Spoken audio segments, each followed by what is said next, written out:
તો ગોધરામાં નીટની પરીક્ષામાં ગેરરીતિ મામલે શિક્ષક તુષાર ભટ્ટને શાળાના ચેરમેન દીક્ષિત પટેલ દ્વારા સસ્પેન્ડ કરવામાં આવ્યા। શિક્ષક તુષાર ભટ્ટ પાછલા 1 વર્ષથી શિક્ષક તરીકે ફરજ બજાવતા હતા।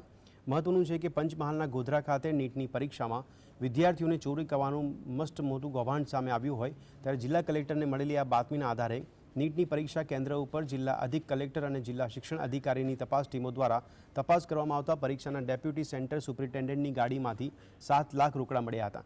પરીક્ષાના ડેપ્યુટી સેન્ટર સુપ્રિન્ટેન્ડન્ટના મોબાઈલમાંથી વોટ્સએપ ચેટમાં કુલ 6 વિદ્યાર્થીઓને ચોરી કરાવીને એક વિદ્યાર્થી દીઠ 10 લાખ રૂપિયા લેવાનું નક્કી થયું હોવાનું પણ સામે આવ્યું હતું।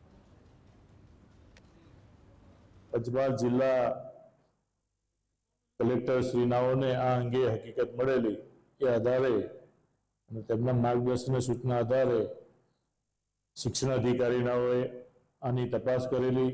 જલારામ સ્કૂલ જે ગોધરા પરબડી ખાતે આવેલી છે ત્યાં એમની ટીમ સાથે તપાસ કરેલી અને ત્યાં આ નીટની પરીક્ષામાં કેટલાક વિદ્યાર્થીઓને ગેરકાયદેસર રીતે આર્થિક લાભ મેળવી અને આ આરોપીઓએ પાસ કરવાનું એક કાવતરું રચેલી અને તેનો પર્દાફાશ થયેલો અને તે અંગે શિક્ષણ અધિકારી શ્રી નાઓએ તાલુકા પોલીસ સ્ટેશનમાં આ બાબતે વિગતવારની ફરિયાદ આપેલ છે।